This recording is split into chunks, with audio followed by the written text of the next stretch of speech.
March the 1st, 2019. Guys, you're looking at the dashboard of my old 2004 Tahoe, which is actually the best vehicle I've ever owned in my life. I've been all over the nation many times in this truck. But I don't have a key in ignition. I just got in it, let the windows down. The meter is reading 0 milligauss. Now, they're saying keep your extended levels of exposure to 2.5 or below. And again, I don't have the key in.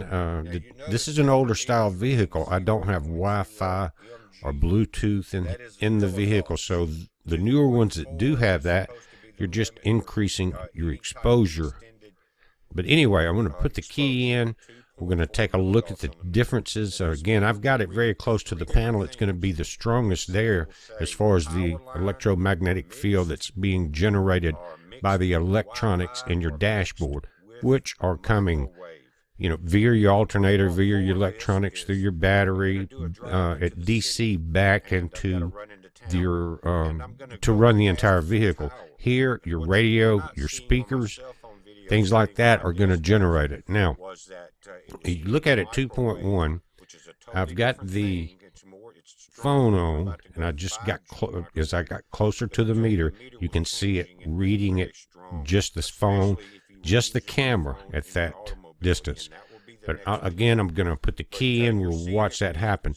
Now remember, if your kids have the big stereos, the subwoofers, and the power amps, they're really getting heavy doses. Think about that when you are thinking about getting some 18 subs and 5,000 watts amp.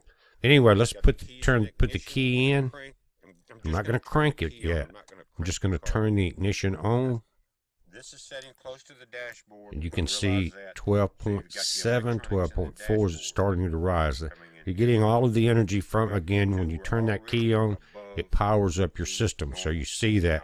Now, when you, again, you notice your RPMs are at 0. Now, check this out.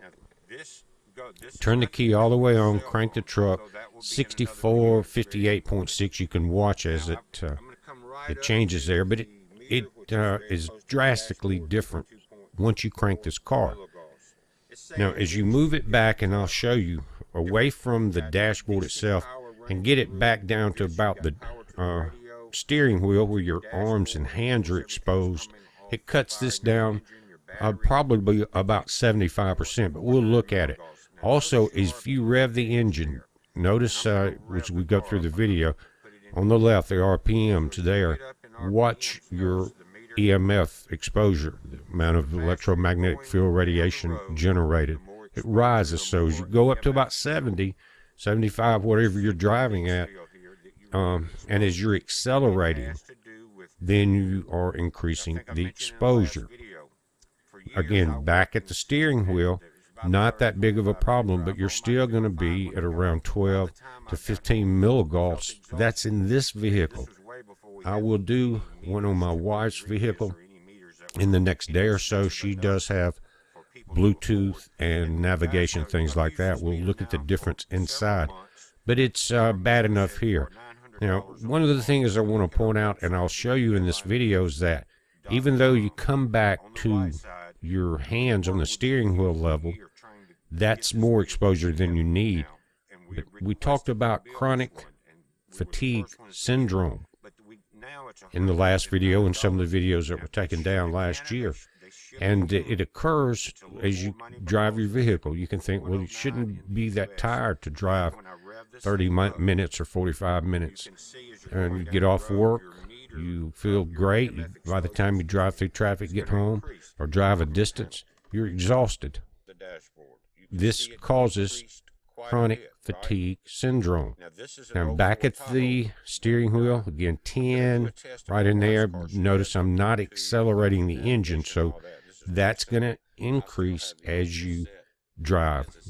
Now, this is an older truck. You can see still has a cassette and CD in it, so it's not sophisticated electronics. There's no power amps involved or anything like that. But you get to that area, and you can see as you rev it up, watch the RPM gauge in the left. your exposure back that far increases. If you get it back to about chest level, then it goes down also. Pull it back here. It's just maybe really close to your face, chest level right there. You can see it cuts it down, but as you accelerate, that will increase. Now, putting your cell phone in your shirt pocket or in your pocket or in your lap as you drive changes the game entirely. You're going into 4G microwave radiation, and we're dealing with 4G here. But let's finish this one. Down at the panel that is just above your knees, going down to your feet where your brake and gas panel is, you can see from 49.7 at idle. It went up to 55 as I slightly revved it up. That's where the most damage will occur in your body in the vehicle this old with this type of electronics. Over in the passenger side, you've got your air conditioning, things like that, but there's still a strong EMF level there. You come back to about the chest level, and you saw that it went down. But in the dashboard, the passenger is still exposed. Back seats are the best for kids for more than one reason at a time, unless you got some big speakers in the door. But this is the radio. I've just turned it on. You can see just doing that will increase the EMF field. So imagine these kids that are getting 100 plus dB out of their crank it up systems in their cars, what they're being exposed to. Now we're going to take a little ride. My wife is going to drive, and I stopped it here to show you that normally in the house or sitting in your vehicle, you don't see microwave pop up. See that 84.1, guys? I don't have the cell phone on as far as the only thing on is mobile data, and I did that and it put it on Google so that it would try to search towers. This is not during a phone call. It's much stronger than this. It's going from mixed, that as I lower it because it's starting to be interfered with the EMF generated inside the truck we were just looking at. But the danger of 4G and going into 5G is, you see, we just went under a power line. That generated a lot. But this Wi-Fi microwave, 79.6, guys, look at that. It'll jump up into the 80s. So and I've got it setting on my wife's phone, and I'm taking the video with my phone. But guys, imagine that phone in